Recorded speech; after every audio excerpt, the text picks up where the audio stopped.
Oi, galera! Hoje vamos recapitular uma história chamada A Vilã Regressiva Faz um Voto de Castidade. Por favor, curta o vídeo e se inscreva no canal. Isso nos ajuda muito. Aproveitem! Se perguntassem às pessoas como o amor afeta uma pessoa, elas diriam que traz felicidade. Mas Lydia Evanchi discorda. O amor pode oferecer alegria, mas também traz dor, tristeza e uma sede de vingança. Uma vez uma jovem brilhante de uma família marquês, Lydia agora é uma mera prisioneira em um campo de trabalho. Forçado. Ela arruinou seu destino por amor. O cara se chama Richard. Ela é completamente apaixonada por ele apenas porque ele a consolou uma vez enquanto ela chorava. Honestamente, Lydia, você deveria agradecer por ser fictícia. Richard é o terceiro príncipe, nascido de uma plebeia, o que o torna o pior candidato a casamento. Mesmo assim, uma Lydia tola confia o poder da sua família a ele ao se noivar. Ele sobrevive às lutas imperiais, levanta uma rebelião e se torna imperador. Então, o ingrato se apaixona por Giselle e a abandona. Uma dor imensa leva Lydia a envenenar Giselle para que Richard sofra. Sua tentativa dá completamente errado, aterrissando-a em um exaustivo campo de trabalho por 5 anos. Eventualmente, o cansaço e uma epidemia a levam para a cama da morte. Enquanto seu passado detestável aparece diante de seus olhos, ela deseja desesperadamente voltar a aqueles tempos, apenas para dar um tapão na cara de Richard. Num estalo, ela acorda no exato dia da sua prisão. Os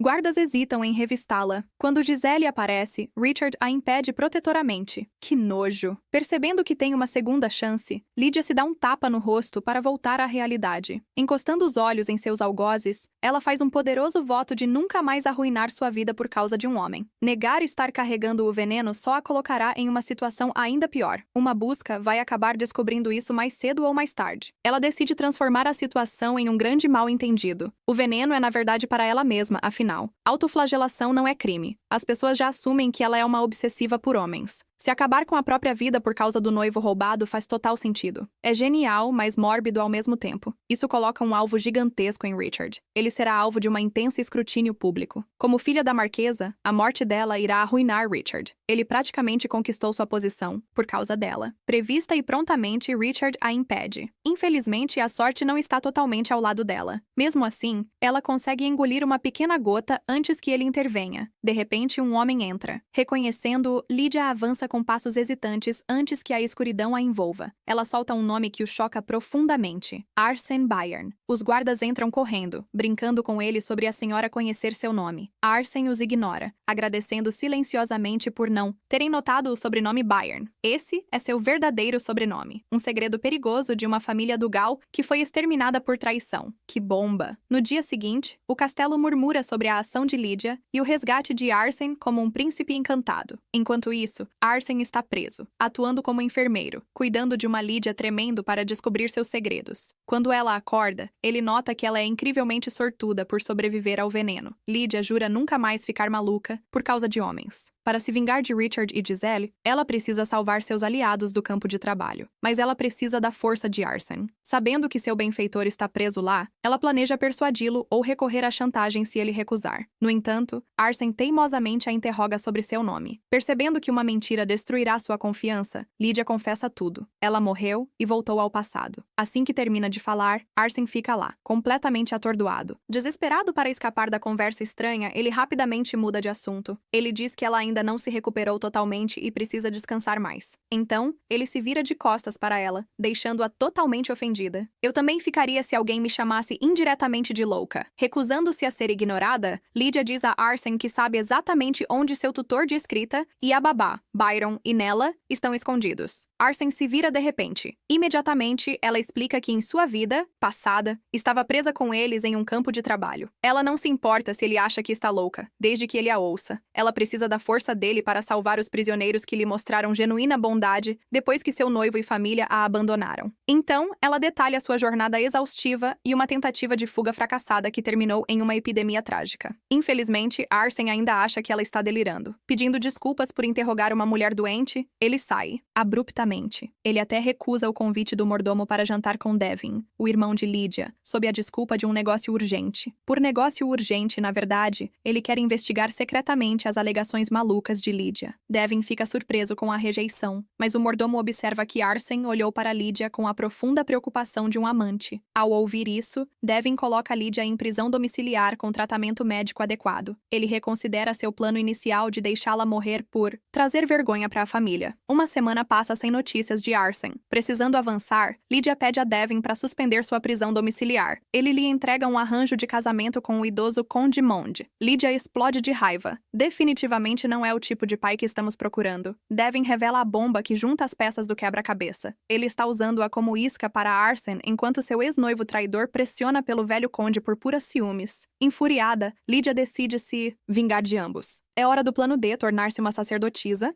O sacerdócio é um caminho para a desgraça. Nobres que causaram grandes escândalos sociais devem enfrentar as consequências. No momento em que você entra no templo, o luxo acaba. Você não pode ter empregados. Por causa do voto de castidade, você não pode. Bem, você sabe o resto. Lydia, porém, não estava nem aí. Ela já havia dominado vários trabalhos enquanto trabalhava no campo de trabalho. Além disso, já estava planejando viver uma vida de castidade mesmo assim. Sim, alguém se tornou uma verdadeira detestadora de homens fugindo da marquesa. É um trabalho duro, já que os guardas selaram a porta. Lydia escolhe outra saída, a janela. Enquanto isso, Arsène se esconde no jardim da família. Uma visita formal causaria um alvoroço. Então, ele entra de fininho para encontrá-la. Imediatamente, seus escoteiros confirmam que o campo de trabalho secreto existe. De repente, ele vê Lydia pendurada precariamente no ar. Arsène diz para ela pular e a agarra com facilidade. Notando que ela é muito leve, ele supõe que Devin esteja faminta. Justamente então, ele é puxado de volta à realidade quando Lydia nota descaradamente que sua saia está subindo. Ela pede para ser colocada no chão. Arsène hesita. Para seu choque, ele ajusta seu aperto e puxa a saia dela para baixo antes que ela possa processar a intimidade. Passos se aproximam e os alertam. Oferecendo um passeio nas costas, ele a avisa para segurar firme. Ele escala as paredes facilmente, chegando ao perímetro. Ele salta de uma parede absurdamente alta, correndo para um cavalo à espera enquanto eles aceleram. Ela então pede para ser deixada no templo, mas ele recusa friamente. Sem olhar para trás, ele diz que, para alguém que insiste em saber dele de uma vida passada, ela não o conhece bem. Ela realmente achou que ele deixaria alguém que sabia seus segredos mais sombrios ir embora? No seu 9º aniversário, um dia que deveria ser cheio de celebração, o falecido imperador acusou Bayern falsamente de traição, executando seu pai e seu avô. Apenas alguns membros da casa escaparam junto com Bayern e sua mãe, mas eles perderam tragicamente Bayern e Nella.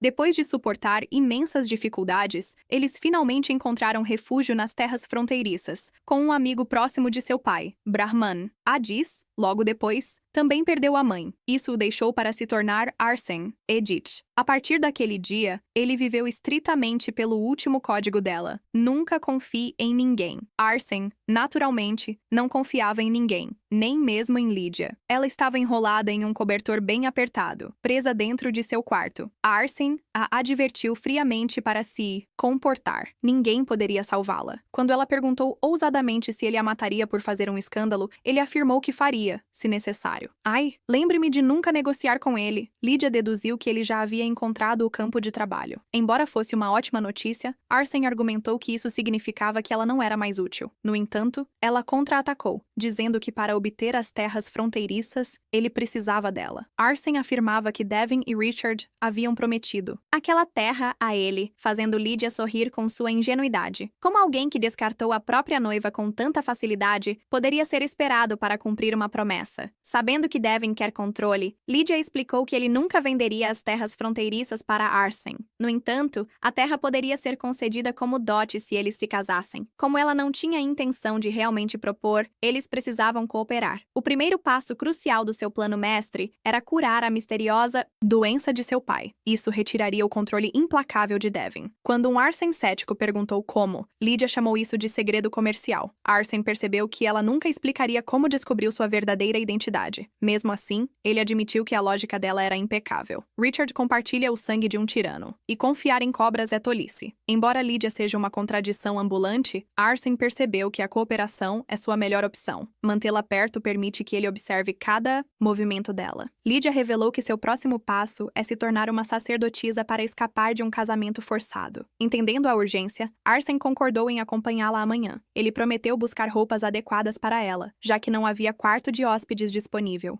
Lydia ficou sozinha para passar a noite no quarto de Arsène. Contrariando suas expectativas, Arsène perguntou friamente o que ela queria dizer. Envergonhada, ela começou a falar que sabia que aquele era o quarto dele, mas não esperava nada. Era improvável que alguém desejasse ela. Arsène a interrompeu abruptamente. Avisou que ela precisava ter mais cautela. Ele notou que ela claramente não o via como um homem. Caso contrário, como ela poderia ter certeza de que ele não teria intenções impuras? Isso é uma ameaça ou uma promessa? Lydia confessou timidamente que Richard sempre dizia que nenhum homem a quereria. Arsène ficou furioso em silêncio, com a crueldade do ex-noivo. Embora ele afirmasse que só estava te alertando sobre a realidade, de repente o estômago dela roncou alto. Hora perfeita. Em vez de ignorar sua fome, Arsène preparou comida. Ele a observou comer como um coelho. Comparou-a a um coelho do inverno do norte, de pelagem rosa, quando ela pediu para criar um. Ele rejeitou a ideia de forma seca. Enquanto isso, Richard se preocupava que o possível casamento de Lydia com Arsène arruinaria sua política. Giselle se ofereceu para espionar. Na manhã seguinte, Arsène encontrou Lydia encarando um corredor vazio. Ela estava furiosa depois de ser cumprimentada por um cavaleiro incrivelmente rude. Ela pensou em delatar, mas decidiu não deixar as coisas estranhas. Arsène então a incentivou a se apressar até o templo. No templo, o sumo sacerdote hesitou em aceitar uma nobre, escandalosa. Lydia entregou rapidamente um token de apreciação. Dinheiro fala mais alto. O sacerdote rapidamente guardou o suborno no bolso, elogiando a misericórdia da deusa. Ele então a alertou sobre o estrito voto de castidade. Lydia respondeu com confiança que tudo estava pronto. A testemunha do seu juramento seria Giselle. Na noite passada, Lydia pediu a Arsène para entregar uma carta, pedindo a Giselle que fosse ao templo central na manhã seguinte. Arsène duvidava que a imperatriz viria, mas ela tinha certeza de que sim. Afinal, antes do casamento nacional, Giselle queria estar registrada na casa de Anchi, porque eles poderiam ser parentes, mas na verdade, ela era praticamente uma órfã distante. Não havia diferença de uma plebeia. Com seu pai fora de cena no momento, Giselle precisaria da aprovação dele para entrar no registro da família. Ela definitivamente viria. E assim foi. Lydia expressa gratidão pelo encontro. No entanto, Giselle assume que os planos de sacerdotisa de Lydia significam que não há nada romântico acontecendo com Arsène. Lydia concorda em deixar Giselle usar seu sobrenome, embora nunca a aceite verdadeiramente. A cerimônia termina tranquilamente. No entanto, um Devin furioso a espera. Lydia anuncia calmamente que irá para a fronteira com Arsène para construir um templo. Quando Devin protesta, Arsène intervém, defendendo-a com firmeza. Devin percebe gradualmente que se Arsène a está acompanhando até a terra desolada, o cavaleiro deve estar apaixonado. Ele concorda prontamente, pensando que as dificuldades da fronteira farão Lydia depender de Arsène. Devin declara, petulantemente, que Lydia só pode levar suas roupas. Em seguida, ele obriga Arsène a se juntar a ele para um chá. Ele interroga Arsène agressivamente sobre sua proximidade com Lydia. Arsène racionalmente o silencia, afirmando que se trata de uma expedição piedosa. Desgostoso pela ganância de Devin, Arsène pede licença, alegando que partem em 2 dias. Do lado de fora, Lydia bloqueia o caminho de Arsène. Ele oferece para arrumar suas roupas, mas ela se recusa firmemente. Sem que ele soubesse, ela não estava deixando Devin vencer. Os tesouros escondidos de seu pai ainda estavam dentro da mansão. Não é roubo se seu pai autorizou, certo? Escapando para procurar o cofre escondido, ela para abruptamente, olhando para o chão. Uma onda de choque a atravessou. Havia um caixão recém-preparado, gravado com o nome Khalil Evante, seu pai. Lydia suspeitava da mão de seu irmão nisso. Embora seu pai não fosse um marido perfeito, ele era um pai decente que sempre os apoiava. Superando o horror, ela procurou e finalmente localizou o cofre. Dentro, havia montanhas de diamantes que seu pai tinha prometido. Ela se lembrou dele contando sobre isso. Segura. Pouco antes de ela partir para a capital após a rebelião, ele a incentivou a usar isso em emergências. Ela percebeu que ele sabia que ela estava sem grana. Ela vendeu tudo para ajudar o Richard. Com um voto silencioso de usar os diamantes com responsabilidade, curar seu pai e salvá-lo, ela seguiu em frente. Enquanto isso, Arsène visitou Richard, que estava reclamando por ele ter pulado o casamento nacional. Arsène se desculpou, dizendo que construir um templo nas fronteiras com Lydia era muito benéfico. Richard, embora aliviado temporariamente pelo sacerdócio de Lydia, sabia que ela poderia desistir a qualquer momento. Temendo que a poderosa marquesa Avonte se juntasse aos Cavaleiros do Lobo Negro, Richard avisou Arsène que Lydia estava desequilibrada e era um pacote danificado. A audácia desse cara! Arsène guardou a raiva, se perguntando por que Richard e Devin a tratavam tão mal. 2 dias depois, Arsène chegou para buscar uma Lydia com aparência cansada. Antes que pudessem sair, Devin forçou Lydia a assinar os papéis de adoção da Giselle. Depois ele revirou as malas dela em busca de coisas escondidas. Ele não encontrou nada além de roupas íntimas. Uma vez dentro da carruagem, uma Lídia protetora se recusou a colocar sua bolsa pesada para baixo. O que Arsène não sabia era que ela passou a noite toda costurando os diamantes diretamente nas suas roupas íntimas caras para evitar a inspeção de Devin. Quando Arsène, ingênuo, perguntou quanto custava uma roupa íntima cara, Lídia respondeu com piadas lascivas, ganhando uma palestra sobre seus novos votos sagrados. Ficando sério, Arsène confirmou que chegariam ao fim até a noite para começar a jornada difícil. Lídia olhou para frente,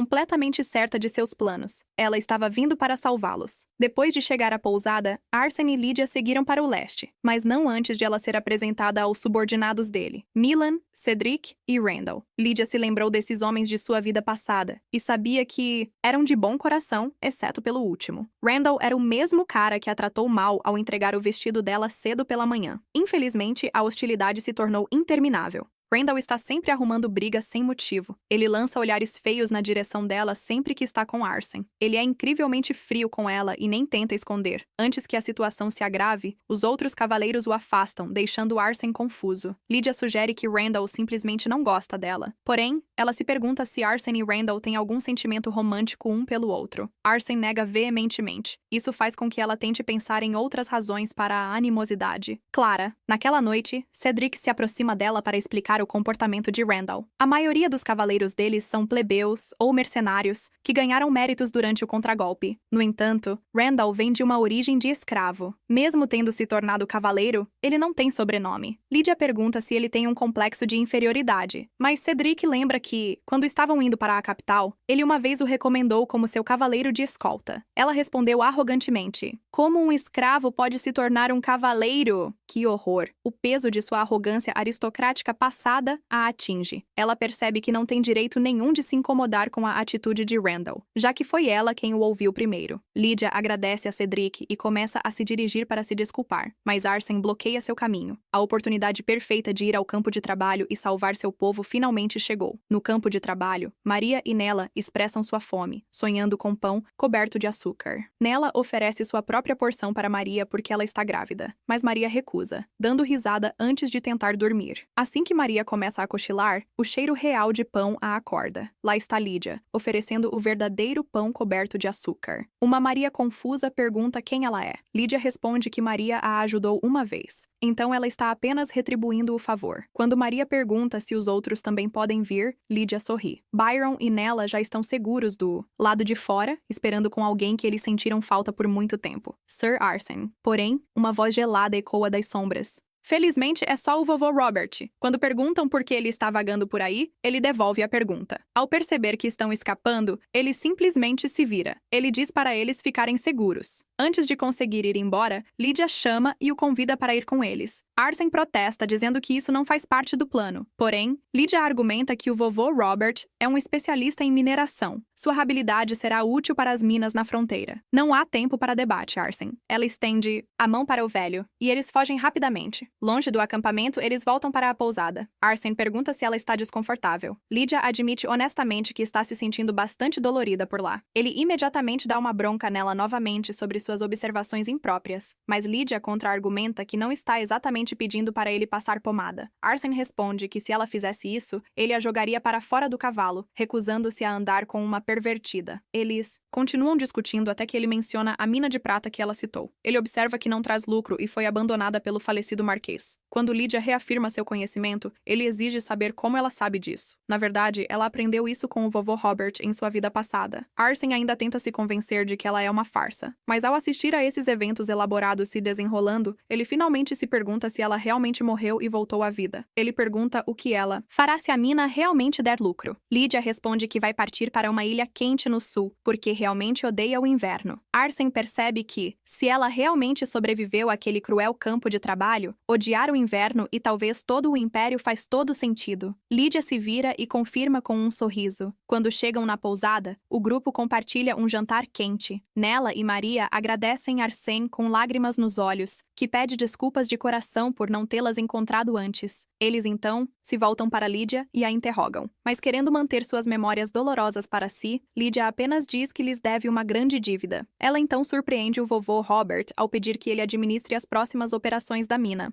Depois, Lydia pede licença e sai para seguir Randall. Ao encontrar o pátio vazio, ela se assusta ao ouvir a voz dele ecoar de trás. Ele pergunta de forma debochada se ela saiu para matar uma cobra. Para sua total surpresa, ela se vira e pede desculpas sinceras. Lydia se desculpa com Randall pela dor que causou no passado. Ela esclarece que não está forçando ele a perdoá-la. Randall confuso a interrompe, questionando qual é o sentido de um pedido de desculpas sem buscar perdão. Virando-se, ele murmura que o passado não foi uma ferida tão profunda, embora tenha sido desagradável. Escondido nas sombras, Arson observa de perto, pronto para intervir se eles começarem a brigar. Mas ao ver que tudo acaba bem, ele reflete sobre como a antiga e arrogante Lady Avante nunca se desculparia. Ele admira como ela antes revelou sua identidade e reuniu seu povo perdido. Na manhã seguinte, Arson acorda e encontra Nella e Maria. Ele percebe que deve esse milagre a Lydia, uma Lydia sonolenta. Aparece de repente atrás dele, parecendo um coelhinho fofinho de inverno. Quando ele gagueja seu agradecimento, ela responde secamente que é muito cedo para agradecimentos antes de ir embora. Arson provoca ela sobre seu pijama, fazendo Lydia corar e correr para trocar de roupa. Para passar pelos pontos de controle, o grupo se disfarça de trabalhadores do grupo de marcha de Milão. Eles escondem os operários dentro das caixas de carga. Durante a viagem, Lydia entrega a Milan um botão dourado que ela arrancou do paletó de Devon para usar como suborno no ponto de controle. O botão possui o brasão da família Avonchi. Uma vez que os soldados aceitem, o objeto inevitavelmente vai circular e desencadear uma grande investigação no condado. Lydia reflete sobre sua vida passada, sabendo que Richard estava completamente alheio ao campo de trabalho ilegal. Se o imperador não estava por trás de seu passado de prisão, tinha que ser Devon. Ela promete que, mesmo que leve uma vida inteira, irá descobrir a verdade. Enquanto isso, de volta ao Marquês de Avoncy, Devon estava furioso.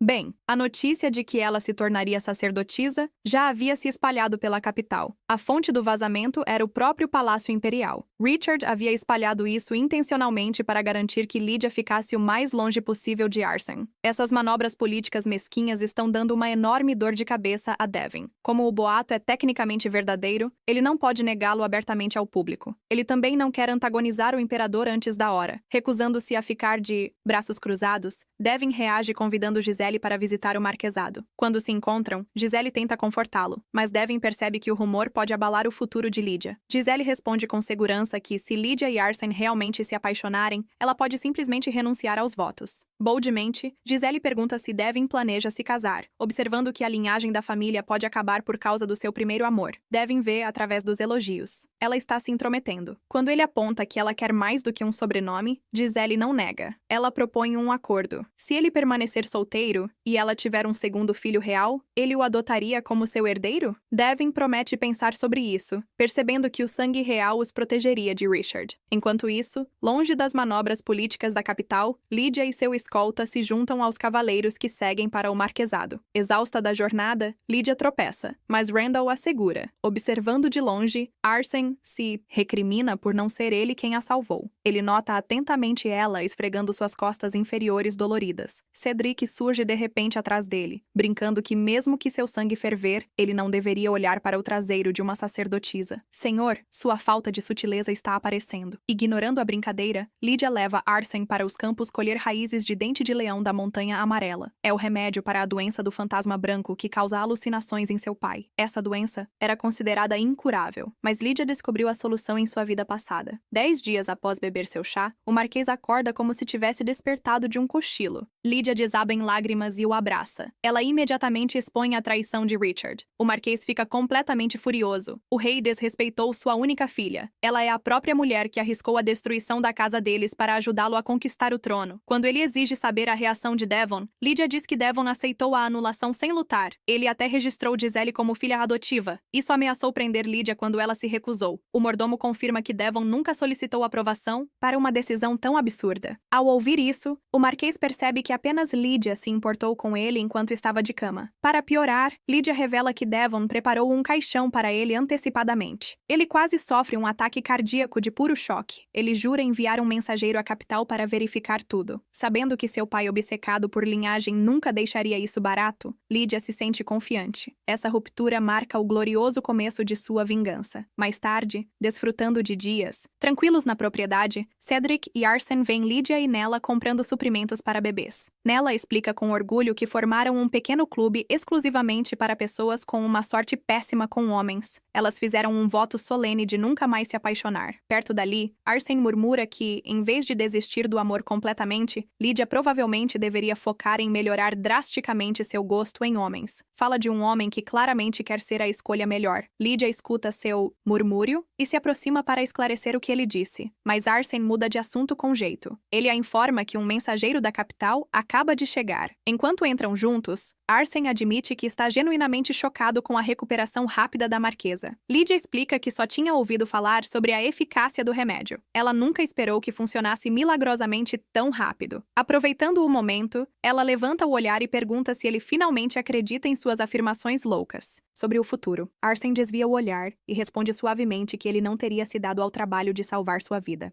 Em primeiro lugar, se ele não acreditasse nela, a conversa tranquila deles seria violentamente interrompida pelo rugido enfurecido do marquês de seu escritório. O mensageiro confirmou oficialmente cada palavra da história de Lydia. No momento em que Lydia entra, o rosto de seu pai muda de fúria cega para uma calma protetora. Ele solta sua amarga frustração sobre a audácia impressionante de Gisele. Ela é uma mulher que deveria ter vivido como serva, mas foi criada como nobre. O mordomo se junta animadamente, observando que, graças à generosidade deles, Gisele estava a apenas um passo de se tornar a imperatriz. No entanto, ela escolheu seduzir Richard e roubar impiedosamente a posição legítima de Lydia. O drama crescente praticamente faz Lydia querer sorrir. Ela sabe que seria um erro tático se toda a culpa recair apenas sobre Gisele. De repente, ela alimenta a raiva do pai ao sugerir que Richard arquitetou todo o plano. Funciona como mágica. Cego de raiva, o marquês decide instantaneamente viajar para a capital pessoalmente. Ele pretende desmantelar a confusão de forma direta. Lydia diz ao pai, de forma modesta, que já que fez votos sagrados, vai ficar para trás. Ela quer se dedicar completamente ao sacerdócio. Ao sair do escritório, uma onda de alívio profundo a envolve. Ela sabe que no momento em que seu pai colocar os pés na capital, os papéis de adoção de Gisele serão rasgados em pedaços. Mesmo que Richard tente usar ameaças, isso não vai importar. Seu pai apoiou o golpe de Richard apenas porque acreditava que sua própria filha usaria a coroa. A humilhação e a traição que Richard infligiu ao nome Anjou é um insulto que nenhuma ameaça real pode consertar. Para seu pai experiente, Richard não é mais do que um imperador recém-coroado e inexperiente brincando com o poder. Parado no corredor, Arsène observa Lydia em silêncio, enquanto ela permanece profundamente perdida em seus próprios pensamentos. Ele nota que sua complexão parece significativamente mais saudável do que nunca parecia na capital. Quebrando sua concentração, ele faz uma pergunta crucial. Ela está planejando voltar para a capital com o pai ou ficará aqui no palácio? Embora suas intenções sejam puras,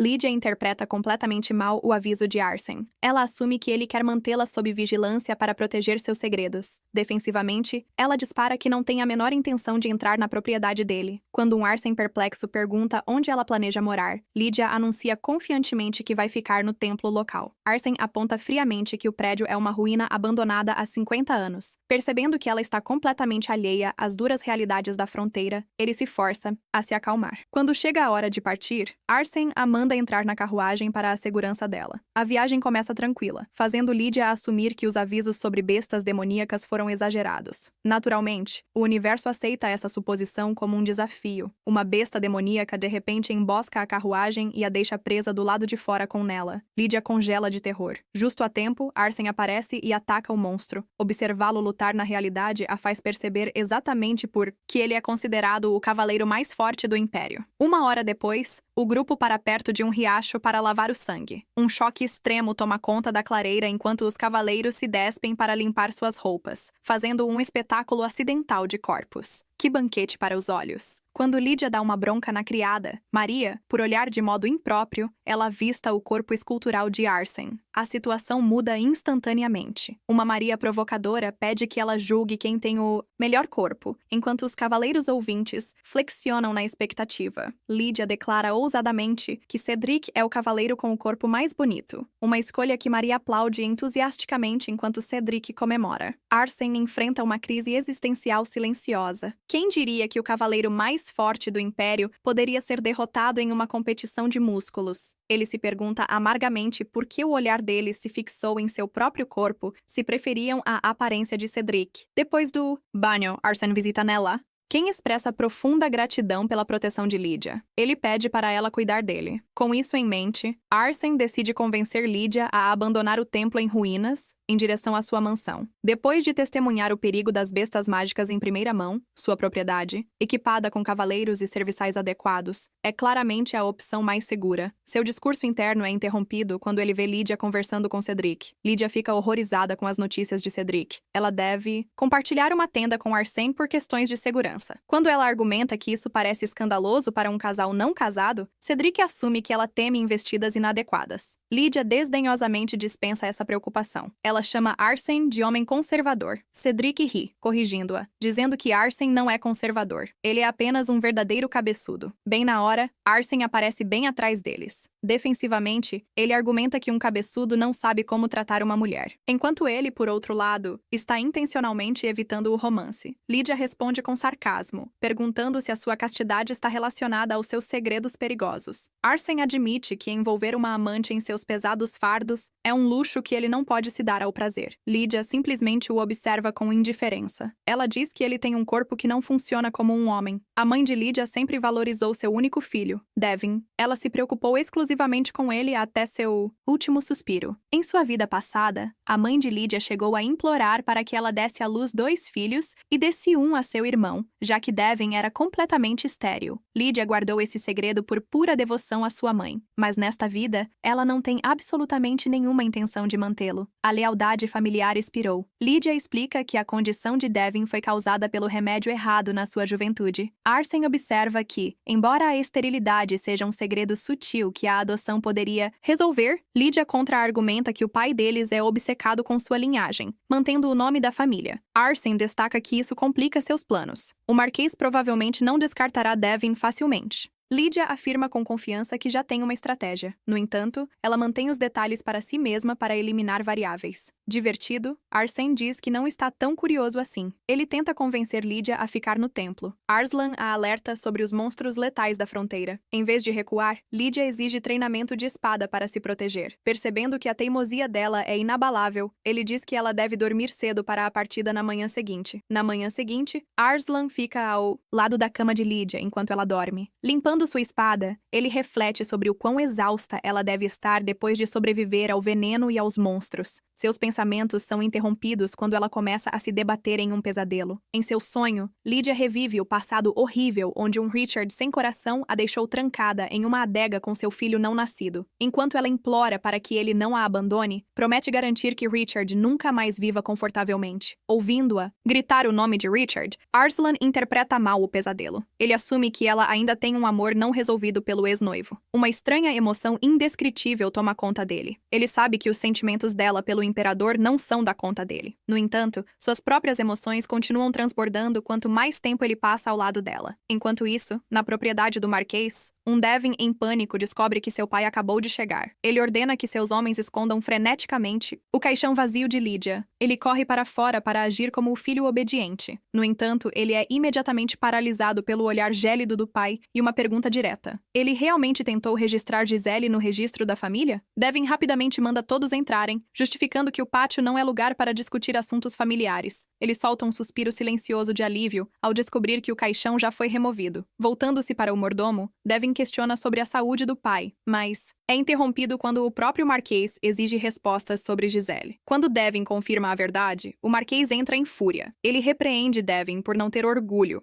Ele apontou que a posição da própria irmã foi roubada. No entanto, ele ficou do lado do ladrão. Devin se defende, alegando que Richard era firme em suas convicções. Ele acredita que Lydia está melhor sem se casar com um homem que não a ama. Ele acrescenta que Richard prometeu conceder ao pai o título de duque. Em resposta, um travesseiro voa direto em seu rosto. Ai! O Marquês declara ferozmente que Devin é um homem tolo. Sua ambição cega vai arruinar sua linhagem. 2 dias após chegarem à fronteira, Lydia percebe a terrível condição da vila. Cedric explica que metade dos cavaleiros desertou durante o golpe. Isso os deixou indefesos contra bestas demoníacas. No entanto, agora que Arsene voltou, a ordem pode ser restaurada. Ao ver o quanto o povo ama Arsene, Lydia se sente tranquila, sabendo que a vila está segura. Ela percebe que cumpriu pelo menos um propósito nesta nova vida. Lydia pergunta sobre o templo, mas acaba sendo conduzida por Randall até o que parece um galpão, glorificado. Duvidando que seja um local sagrado, ela observa em choque enquanto Randall simplesmente chuta a porta para abrir. Uma semana depois, Arsene continua enterrado sob uma montanha de papéis. Cedric o avisa sobre mercenários imperiais cavando informações. Arsene ignora, confiante de que eles não encontrarão nada. No entanto, quando Arsene pergunta se alguém está incomodando Lydia, Cedric observa que Randall tem ajudado com os reparos. Ele acrescenta que os dois estão se dando muito bem. Deixando seus papéis de lado, Arsene marcha para o templo e encontra Lydia regando plantas. Quando ela menciona que o padre Byron está fora, Arsene admite que veio apenas para ver como ela está. Ele nota que o lugar está melhor. Lydia elogia Randall pela ajuda, mencionando que ele afirmou estar fazendo isso apenas sob ordens diretas de Arsene. Enquanto ela o observa, ele pergunta o que ela deseja. Ela pede suavemente um favor. Há um trecho de lírio do vale na floresta. É a flor simbólica da deusa. Então ela se pergunta se poderia desenterrar algumas e plantar no pátio do templo. Arsene então lhe diz que é perigoso entrar na floresta sozinha. Se ela insistir, ele irá com ela. Lydia então lhe disse que ele poderia estar ocupado. Tudo bem se ele não a acompanhar. Ela iria com o padre Byron mais tarde. No entanto, Arsene não acreditou. Ele sabia que ela só estava dizendo isso e que ia sair sozinha depois. Então, ele pegou as mãos dela para ajudá-la. As pedras do caminho estavam escorregadias. Enquanto admirava as flores, Lydia de repente empalideceu, como se estivesse vendo um fantasma. Ela gritou sobre um monstro. Ao investigar, Arsene encontrou apenas um coelho do inverno. Lembrando-se de sua comparação, Lydia perguntou se ele realmente a via como um monstro. Arsene respondeu de forma brincalhona que ela se parecia com um, embora, como era primavera, não fosse bem assim. Lydia continuou a cavar. Arsene de repente lhe perguntou se havia mercenários à sua procura. Ela respondeu que eles vieram há pouco tempo, e perguntou como ele sabia. Arsene informou que eram escoteiros imperiais enviados por Richard. Quando mencionou expulsá-los, Lydia avisou que uma abordagem direta deixaria a capital suspeita. Em vez disso, ela propôs um escândalo. Se fingissem que ela estava desesperadamente atrás de um Arsene que estava completamente desinteressado, os escoteiros correriam para relatar isso. Como Richard acredita que Lydia está cansativa, ele teria pena de Arsene e perderia o interesse na fronteira. Além disso, Richard não arriscaria convocá-la para a capital, já que seu trono instável pós-golpe não pode lidar com rumores de que ele ainda está ligado a sua noiva descartada. Enquanto Lydia colhia flores, Arsene a achou secretamente encantadora. Ele percebeu que só concordou com o plano porque gostava da companhia dela. Ao retornar ao templo, Lydia lembrou-o de agir frio para a encenação. Então, agradeceu por ele ter enviado Randall para ajudá-la. Arsene percebeu que o jovem cavaleiro foi por conta própria e mentiu, mas decidiu ficar quieto. Saindo depois de uma estadia muito mais longa do que o planejado, ambos ficaram se perguntando se conseguiriam realmente levar o plano adiante. O aniversário da morte de sua mãe marcou a estreia de Lydia em Tompkins, onde um deslizamento de tristeza a fez cair nos braços de Richard, despertando rumores. Jurando usar uma tática semelhante, ela planejou ostentar afeto por Arsene sem nenhuma vergonha. Para aquecer a fofoca na manhã seguinte, saiu a notícia de que o território do Conde Mont estava enganando trabalhadores da fronteira. Eles aumentaram o preço das remessas de grãos 10 vezes. O transporte terrestre foi bloqueado por bestas mágicas sensíveis a grãos. Isso deixou os locais presos e sem poder comprar sementes. Percebendo que o conde, que morava na capital, estava explorando-os, Lydia decidiu que era hora de deixar sua nobre birrenta brilhar. Ela partiu de carruagem para causar alvoroço. Para sua surpresa, Arsene a seguiu insistente. Ele deixou os outros cavaleiros de fora por pura inveja. Desviando sua atenção, Lydia apresentou uma enorme lista de despesas da fronteira. Ela garantiu que dinheiro não era problema. Então, tirou um diamante de sua bolsa, seguido de suas roupas íntimas caras. Fundos de emergência precisam de um corte criativo, explicou casualmente. Ela havia costurado diamantes por dentro para driblar a fiscalização. Devin, com o rosto vermelho, rapidamente disse a ela para descansar. Ele se ofereceu para extrair os diamantes pessoalmente. Enquanto Lydia cochilava cochilava, um capitão completamente perplexo ficou segurando suas roupas íntimas, questionando profundamente suas escolhas de vida. Ao chegar no território do Conde Mont, Lydia notou as condições surpreendentemente prósperas em comparação à fronteira desgastada. Para atrair o agente corrupto do conde, ela planejou ressuscitar sua antiga persona. Ela agiria como a filha notoriamente mimada e teimosa da casa Savonche. Sua estratégia era gastar dinheiro descontroladamente, fingir ser uma garota desatenta forçada ao sacerdócio e arrastar o cavaleiro mais forte do império como um acompanhante miserável para simular uma paixão unilateral. Antes de entrar na boutique, ela ordenou que Arson ficasse completamente expressionless. Dentro, a vendedora inicialmente a ridicularizou, mas mudou a melodia no momento em que Lydia se apresentou. Lydia rejeitou pedantemente tecidos por serem muito de noiva ou muito amarelos. Eventualmente, ela exigiu o tecido mais caro da prateleira. Quando os comerciantes notaram que nenhum sacerdote comum faria um pedido de 3 trajes luxuosos, Arson concordou em silêncio.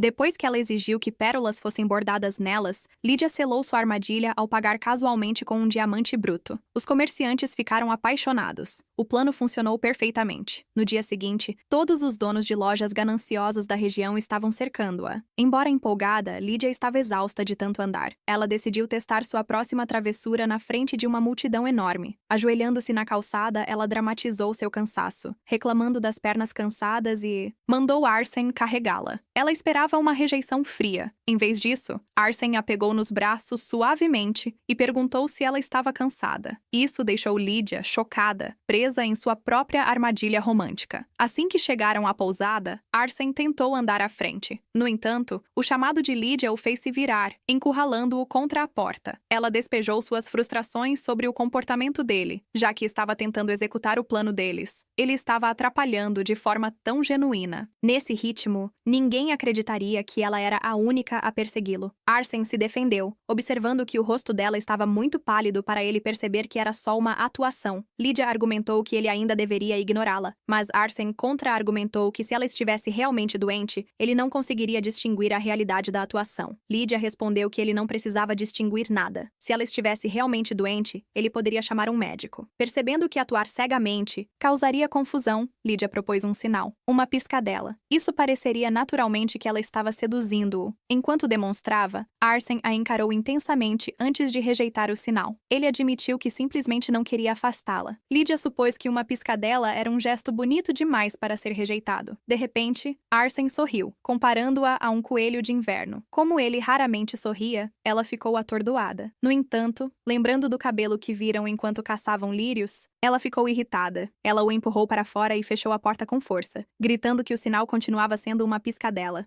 Ela se perguntou se a comparação com o coelho era um insulto. Estava determinada a resgatar seu plano. Mal sabia ela que Cedric e os outros já estavam tramando para ajudá-los a perceber seus sentimentos mútuos. A Operação Cupido estava oficialmente em andamento. No terceiro dia, Lydia mirou os comerciantes de grãos. Um vendedor tentou vender batatas a ela por 8 moedas de ouro, alegando que era um desconto por causa de Milan. Ela sabia que o preço de mercado real era apenas 20 moedas de prata. Furiosa por ter sido enganada, Lydia fez uma cena colossal. Ela gritou sobre ter sido enganada, evocando com orgulho seu status como filha da Marquesa de Ence. Quando o vendedor culpou a inflação territorial, Lydia declarou que preferia cultivar sua própria comida. Mandou Milan comprar sementes. Milan atuou perfeitamente, lamentando que ninguém vendia mudas para eles. Enfurecida com a implicação de que queriam que ela passasse fome, Lydia exigiu que chamassem o Conde Monde para enfrentá-la imediatamente. A agitação no mercado rapidamente se espalhou para o castelo do Lorde. O agente do Conde, ao ouvir as novidades, enviou imediatamente uma carta para ela. Era um convite. Lydia não estava feliz com isso. Se ele queria sua presença, deveria ter vindo pessoalmente. Quem ele pensa que é para mandar nos outros? Ele é apenas um agente do Conde, foi o que Lydia pensou enquanto gritava, destruindo o papel e mandando o mensageiro embora. Com o grupo reunido, Lydia colocou seu plano em ação. Ela se queixou de membros doloridos enquanto piscava para Arsen, esperando uma recusa rápida. Ficou chocada quando Cedric interveio, avisando que ela poderia ficar de cama e incentivando Arsen a lhe dar uma massagem. Com aliados assim, quem precisa de inimigos? Enquanto Arsen a levantava, Lydia sussurrou, perguntando se ele não viu seu sinal. Arsen afirmou que viu, mas insistiu que os músculos dela precisavam se soltar antes que o agente chegasse amanhã. Embaraçada, ela esticou as pernas. Lydia reclamou que o toque dele estava leve demais. Então Arsen pediu desculpas, admitindo que temia quebrá-la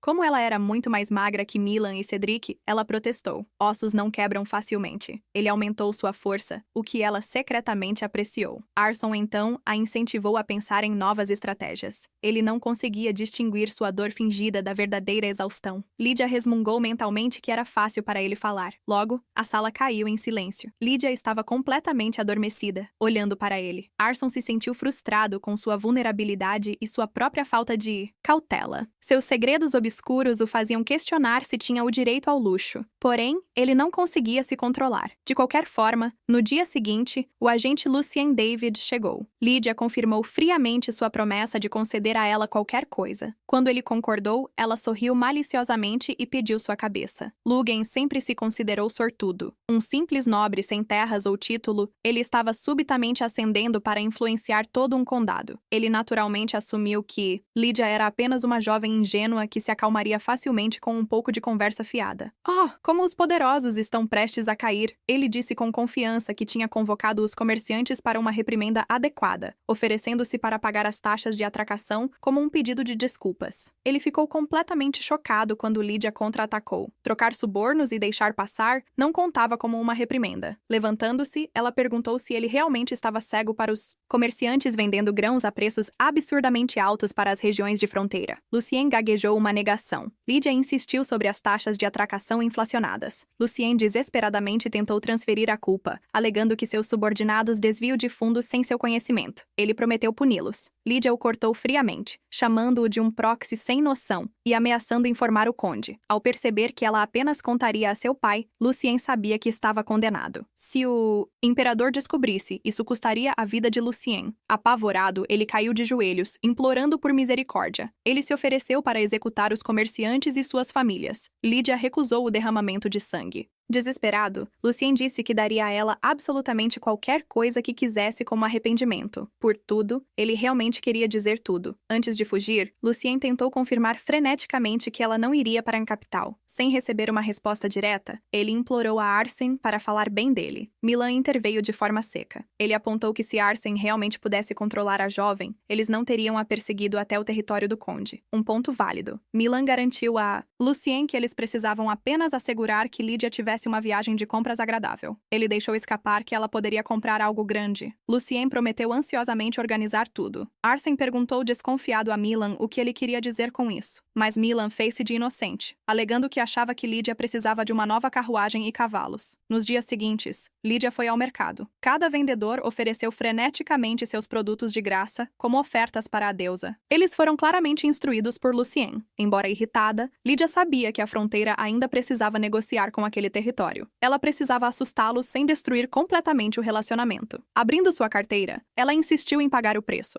observando que aceitar produtos gratuitos arruinaria os negócios deles. Ela alertou o vendedor que, assim como ela teve uma segunda chance, ela também estava dando uma a ele. Avisou-os para nunca serem tão tolos novamente, pois não deixaria passar uma segunda ofensa. Ao terminar, comentou feliz sobre finalmente fazer compras com a mente tranquila. Quando Arsène perguntou se ela queria mais alguma coisa, esperando que ela escolhesse um carrinho, uma carruagem ou gado, Lydia apenas sorriu e apontou para algo à distância. Todo o grupo congelou em choque absoluto. Lydia não queria apenas uma espada ou ferramentas de fazenda. Ela queria a loja inteira do ferreiro. Quando argumentaram que as terras de fronteira já tinham uma, ela contestou que era muito pequena. Vai com tudo ou volta para casa, certo? O vovô Robert havia examinado o solo da fronteira e confirmado uma alta probabilidade de uma mina de pedra mágica. Se a notícia vazasse, todos cobiçariam o território. Isso tornaria impossível para Arsène manter o controle da terra. Antes, essa terra tinha sido tratada como caridade. Importar equipamentos iria gerar rumores. Tudo tinha que ser gerenciado internamente. Quando Arsène perguntou a necessidade de um ferreiro, Lydia disse que era o sonho de uma mulher. Ela ameaçou fazer um verdadeiro escândalo por causa da hesitação deles. Arsène acabou sendo forçado a comprar. Enquanto finalizavam o acordo, descansaram em um salão. Lydia ficou irritada com o olhar constante de Arsène. Ela interpretou sua vigilância como tédio. Fingindo ser a dama mimada, exigiu que ele a servisse em bolo. A execução relutante e rígida de Arsène arruinou o clima. De repente, Arsène se inclinou e limpou o creme de seus lábios. Isso a deixou sem palavras. Antes que pudessem mudar para uma nova estratégia de aliados, um médico fracassado de sua vida passada entrou. Ele percebeu a mudança repentina em sua postura. Arsène imediatamente prendeu o homem seguindo suas ordens. Isso permitiu que Lydia o encurralasse para uma conversa. Wellington Byrne, um médico da capital que já foi bem-sucedido, havia terminado em um campo de trabalho. Isso aconteceu depois de vender drogas ilegais para quitar suas dívidas de jogo. Arsène chegou 2 anos e meio depois de Lydia. Ele se tornou sua janela para o mundo exterior. Ele revelou a cura para a doença do pai dela. Embora Lydia pretendesse encontrá-lo mais tarde, nunca esperou vê-lo ali. Ela lembrou como ele lutou de forma altruísta contra a peste mortal do campo até seu último suspiro. Ela decidiu dar a ele uma segunda chance na vida. De volta à pousada, Lydia pediu privacidade. Um perplexo Wellington exigiu saber como ela o conhecia. Ignorando a pergunta, Lydia fez uma proposta. Ela pagaria suas dívidas de jogo se ele parasse com o tráfico de drogas e se tornasse o médico da fronteira. Quando ele questionou sua generosidade, Lydia explicou as graves necessidades médicas da fronteira e seus próprios planos de negócio relacionados à doença do fantasma branco. Ela pretendia financiar a fronteira com os lucros, mas sua calma foi destruída quando Wellington revelou que os rumores sobre a cura já tinham se espalhado por toda parte. Enquanto isso, na capital, Gisele soube que pacientes com a doença do fantasma branco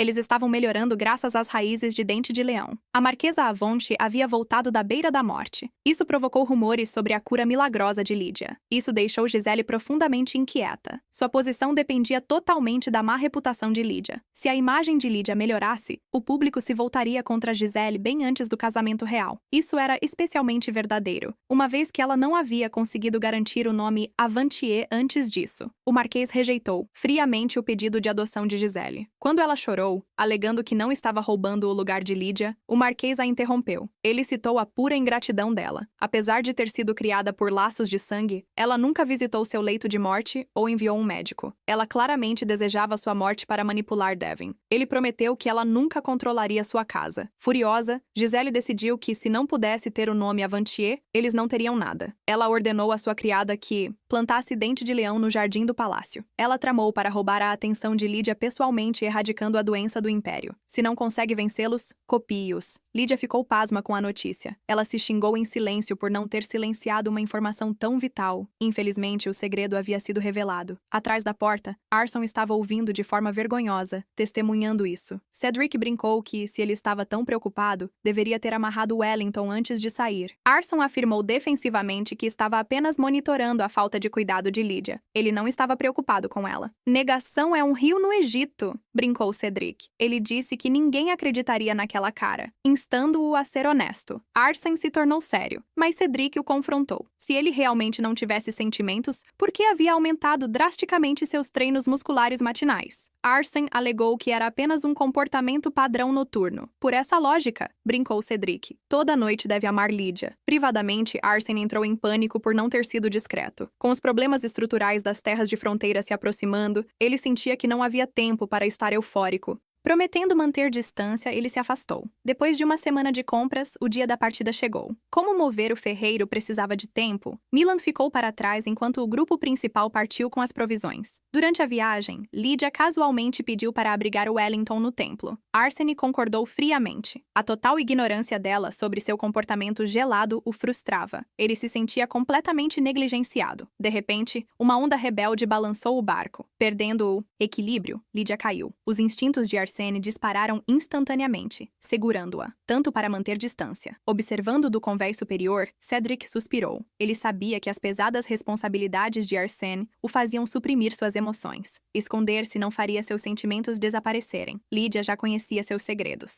Ela era sua combinação perfeita. Cedric se preocupava que, se o capitão continuasse teimoso, alguém com certeza a roubaria dele. Randall e seus cavaleiros aguardavam nos docks, avistando os scouts do imperador observando de longe. Randall os advertiu a não expulsar ninguém para evitar levantar suspeitas. Enquanto o navio se preparava para atracar, Lydia estava na frente, acenando alegremente. Os cavaleiros provocaram Randall, que estava friamente distante por não acenar de volta. Arrependido de seu passado ríspido, Randall queria ser amigável, mas não conseguia cumprimentá-la naturalmente. Decidindo ajudar com a bagagem, ele ficou chocado ao ver Arsene levantando Lydia diretamente do barco. Lydia ficou atônita, mas presumiu que fazia parte do ato deles. De forma brincalhona, ela sussurrou que deveria ser ela a agir como se gostasse dele. Na verdade, Arsene havia entrado em pânico com a correnteza, temendo que ela pudesse cair. Ele rapidamente usou a desculpa de tê-la segurado para disfarçar sua preocupação, se xingando por não ter conseguido manter distância. Percebendo, Lydia entrou na brincadeira, atuando como se estivesse animada, para parecer que a havia forçado. Uma vez sentados, Lydia correu para dar um presente a Maria. Observando-a, o mordomo de Arsene, Bruce, comentou sobre a enorme quantidade de bagagem que trouxeram de volta. Arsene casualmente soltou uma bomba. Isto era só o começo.